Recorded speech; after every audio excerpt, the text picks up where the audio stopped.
So hello and welcome back to another operation session. And today we're going to do two jobs, push those jobs forward a little bit.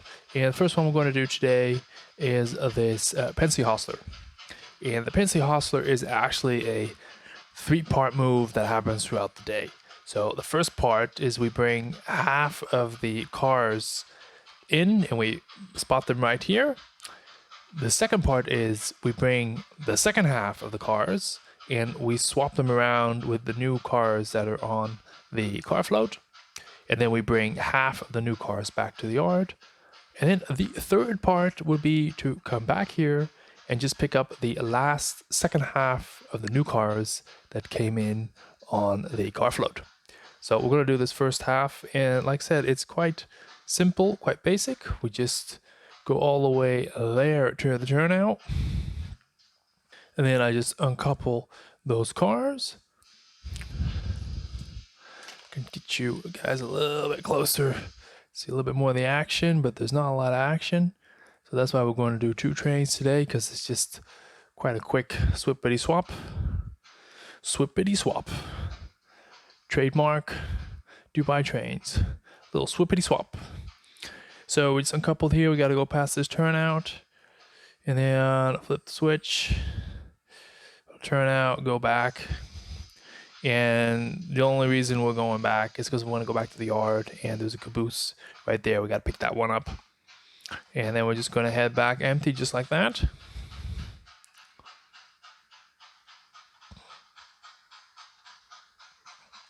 So that was nothing too hefty so far. Let me park this guy somewhere here. Something like that. That's where we were at. And safety first. Got a grade crossing coming up.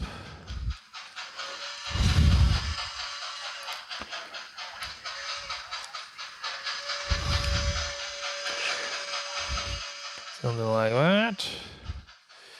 And we just gotta do one simple switch back to get back to this track, get the caboose, and then I'll wait for the signal to depart. So there we are again. It's going slow over the crossing there. The guys from the caboose are just flagging that crossing, keeping the cars at bay.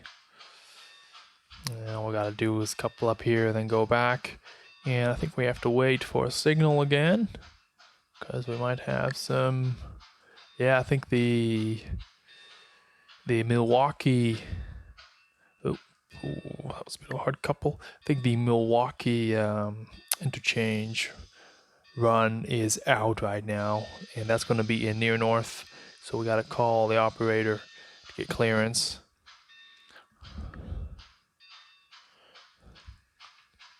So that was a little fun move. Normally, when you would have this job, you would guide the train all the way from the yard through near north, come here, park them, do this run around, and depart again. So it's a fun little thing to do.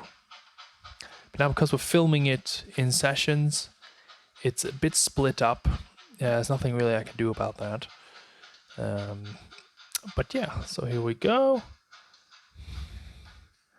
It's another red signal. We got to call in, ask for permission to leave, to get track clearance. So whilst that's happening, or not happening, we need to do a little bit of yard work. I want to call it yard work. So let me just get this all ready, and then I'll get back to you. So here we are back, and we're just going to move forward. Let me explain a little bit what's happening right now.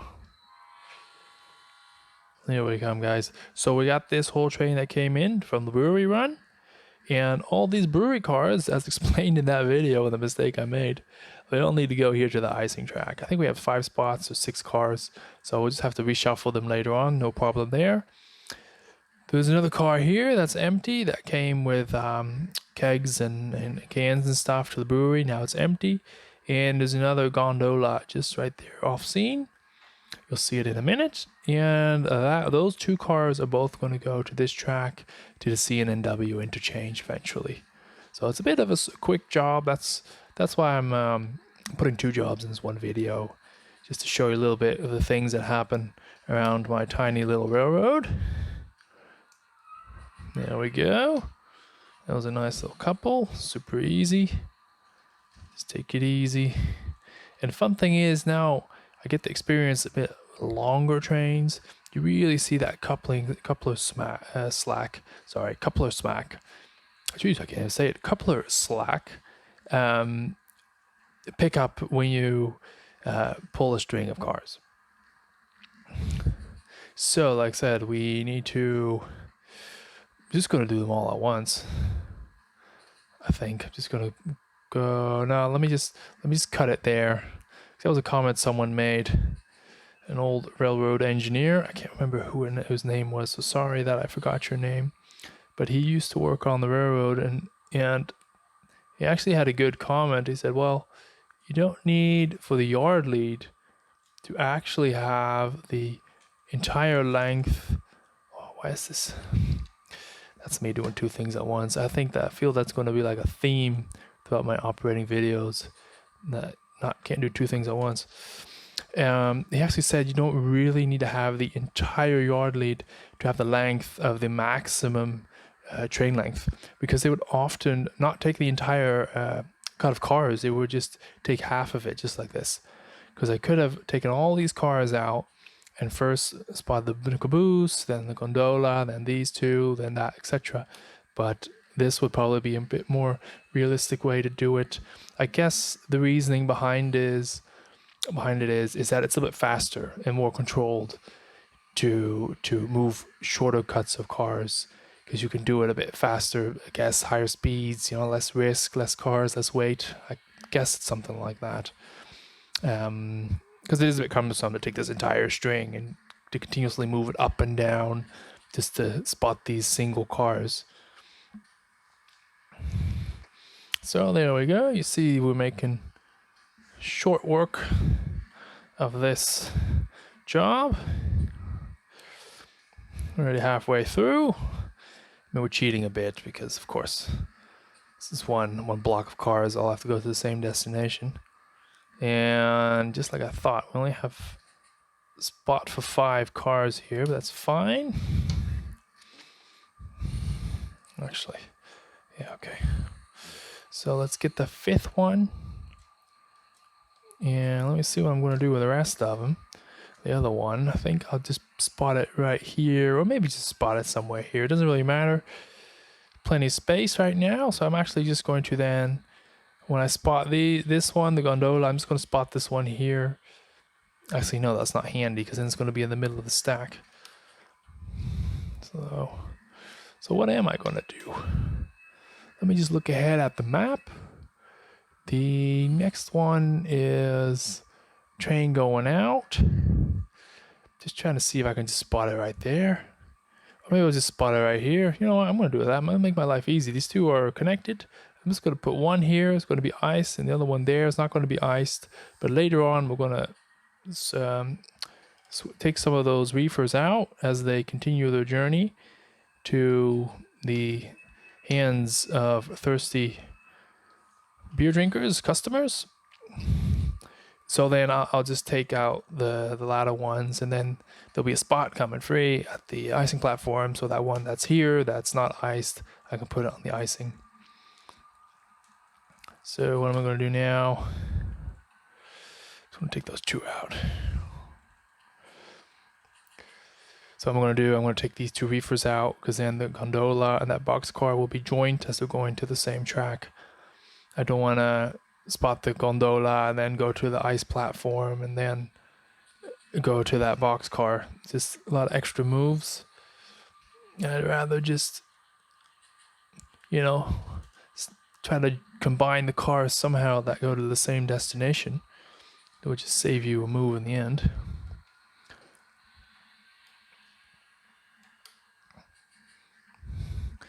So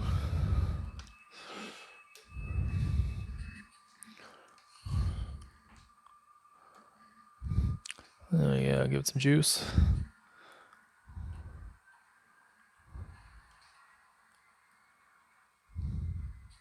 think that little Alco S4 actually has to work, because this is a cleaner car, and there's quite a lot of friction in that guy.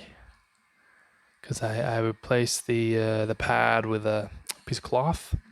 Made a video on that somewhere, how to do that. It's really easy, because I don't like to have abrasive cleaning method. I'm more of a chemical cleaning method kind of guy. So that does mean, yeah, that piece of cloth creates quite a lot of friction, yeah, to handle that car. But the little Atlas engine is doing just fine. No, sorry, it's a Bachmann. The Bachmann engine is doing just fine. It's one of the cheaper models, a sound value, but it actually just runs really good and probably better than some of the more expensive models I have.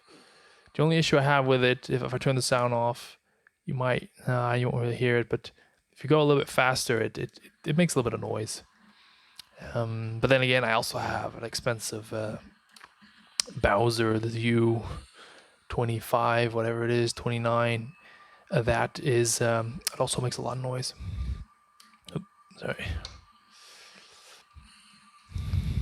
But that is a puller, that Bowser. That can pull, geez, I don't even know, like 40 cars or something. That thing is just nuts. But I don't have it on this layout. It's too big and, I don't know, a bit clunky. And, yeah, I don't know. Just got tired of looking at it, I guess. They have some other engines, some newer ones, like this Alco RS3 that I really like. I'm more of this old style look, you know. Well, it's not really Art Deco, but it could be Art Deco. And the same with this Alco, see, with the arched roof and the little windows put in there. That's I like that style. And of course we have the steamers. We already ran a lot of steamers in these operation sessions, so I thought, let me just get this Alco guy out again. And the loyal viewer would have already spotted the HH 660 Alco engine that I got. That is an older model. It's an Atlas Gold series.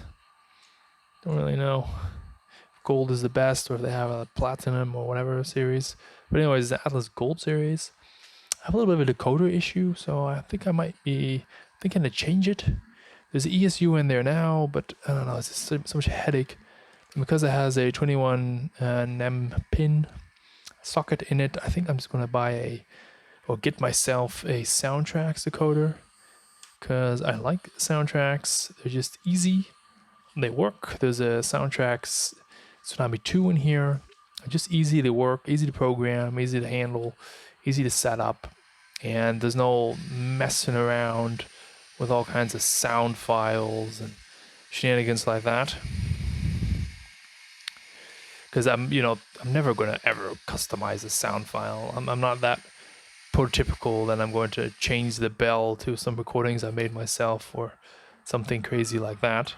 So there's no need for all that functionality, for me at least. It is otherwise a really good decoder with good quality, although the one I have doesn't work. So there we go. That was more or less the yard works. I'm just going to say more or less, because I'm just going to have a quick look. Let me show you guys what I'm looking at. Let's get this tripod. So where are we? The PRR Hostler. We did that one just now, actually. That's ready to go out. That one came in. We just terminated that one. So I'm just going to put that now. So now the Chicago, Milwaukee, St. Paul, and Pacific. I think I'm going for the bonus points there. Yeah, I'm just yeah, I got all the bonus points, ding, ding, ding, otherwise known as the Milwaukee. The Milwaukee needs to go out, so we're going to get that one. And the Milwaukee is on number 1, 2, 3, 4. 1, 2, 3, 4. So those are these three guys. That's it. That's not a lot. But by this time, we would have iced already the latter, these three cars, because we asked for that. So we're going to get those three as well. We're going to stack them up to this guy. We're going to put them on the departure track. And then let's just do that. Some little extra yard work. So you know what that means? that means that we got to see 3 different jobs right now. I mean, it's not really 3 different jobs, is it? So you see how the efficiency is, how the yard is set up efficient. We just did 2 different, well, quote unquote tasks. We terminated one train, and now we're building the next and pushing it on its way. Okay, let me just do these reefers first. Well, actually, you know what? Let me do this string of cars first, because we just put those reefers there, and they just gave me a call. They're waving. We're not ready yet. We're still filling. Actually, I have no idea how long it takes to fill a reefer. The old school method with ice. I have no idea. I might have a book that gives me some information. But if you're still watching this video and you do know the answer, then let me know in the comments down below. How long would it take to fill one reefer with ice? And I assume it's, I don't know, like a 3-man crew or something. One pushing the ice, the guy here, same guy pushing the ice to the other side of the reefer, taking these ice picks, chopping it up maybe, or just stuffing it down there on the hatch. Let me see if I can find a video on that. Sometimes videos are just the best way to really learn, and there's so much information in the video. If you just show me a 5-minute video of how this works, all the answers are in there. How many people crew, how big the crew is, and people in a crew for a icing platform, and how long it would take. That would all be in the video. But anyways, they don't have it, so they just waved to me saying, hey, we're not ready yet. So we're just going to get these cars and quickly put them on this track right there. And we're going to get 1, 2, those 3, and then spot that one near the icing platform. So there we go. Checking if I got the right stack of cars, because again, we don't have the car card system yet, so it's easy to make mistakes now, especially if you rely on memory to remember what the hell you're actually doing. So there we go. Just juicing it a little bit, as I don't think they will just be going 25 or 10 miles an hour. They need to get this stuff done. Yeah, good fun. So in the meantime, while I'm just doing this, another crew, just to give you a sense of timing, would do the brewery run, or the PRR Hostler that we just discussed in the previous video.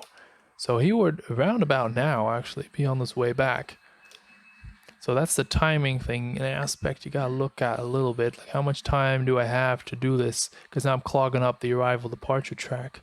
Thus, being said, the train could take this other track as arrival departure, but I'm clogging this one up for now. So you do need to keep that a little bit in mind. But on the other hand, I mean, people on the railroad, they wait a lot, right? So it can just let any incoming inbound trains. Oh, that couple is not going to couple now. It lets him just wait at the signal and wait it out. Because we're in 1950. Don't know. Okay, we gotta do this a little bit gentle with one hand. Which one is not lining up? Oh, the one on the car, huh? And I don't know why, because 1, 2, 3, 4. I had to replace. I didn't have to, but you know, I said it in one of the previous videos, not just a couple of weeks ago. Sorry. That I have a standard of these KD Whisker metal couplers. So I replaced all these couplers with metal couplers, and I bought 2 boxes of 6-pack cars. And one of the boxes had metal wheels on it, and the other one did not, had plastic wheels on it. So either someone upgraded the wheels and I got lucky, or someone replaced the good wheels with cheap wheels, and I bought a cat in a bag a little bit. So anyways, I had to replace the wheels on some of them as well. And because I did all that, I noticed that the front coupler is still a bit stiff. It doesn't wiggle as well as it should. So that's why I needed the old barbecue skewer. It's a little side story there, isn't there? About a barbecue skewer. Talking about barbecue, I think we need to organize one this weekend. So, and of course we need a cold one with that, but I don't think we have any Miller anywhere in this country. So, that was a nice gentle one. I'm just going to back it up to a very specific point. And that point is probably about 1/2 inch to the leg of the tripod where that camera sits on. And if I get a little bit lucky, which actually might, no, it might not. Let me just back this guy up a little bit. I was going to say if I get lucky, I'm going to clear that turnout right there, but I'm not. So, and what do I want to clear that turnout? Well, guessed it, we need to put a caboose on this guy. And I'm just going to think a little bit. Not too much, because it always goes wrong when I start thinking, doesn't it? So that car, what am I doing there? Well, if you remember, this one still needs to be iced. There was no space, so we parked it here, so it didn't get any ice, but we need to ice it now for the next train out. Actually, that's going to be the CD&TRRA Hostler later. It's going to go out, and it needs 3 reefers, I think. Does it? Yeah, I think so. Like I said, we're still... Oh, snaps. See, that's what you get when you don't pay attention, guys. You just miss the exit. I'm just trying to count my reefers. That's the thing. I didn't plan it because I don't have an operating scheme yet, but I do need to make sure that my reefers are balanced, so I don't all of a sudden have 12 reefers showing up at my brewery one day and nothing the other day, because that doesn't fit in the scheme. So anyways, I'll do that off camera. I'll just do a little think where all these reefers are going exactly. I'm quite sure these 3 are going to that Milwaukee interchange, so I'm not too worried there. Just going to send those off and do a little accounting later for the reefers. Great. I think I'm just going to spot this one right a little bit further down. But stay clear of those because they might still be filling them.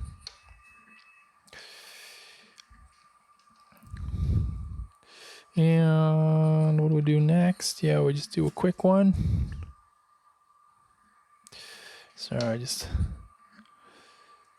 make sure I'm still recording. So we're just gonna get a caboose, stack it onto the end, and then that string of cars is ready to go. It needs an engine, obviously, but that can be arranged quite quickly.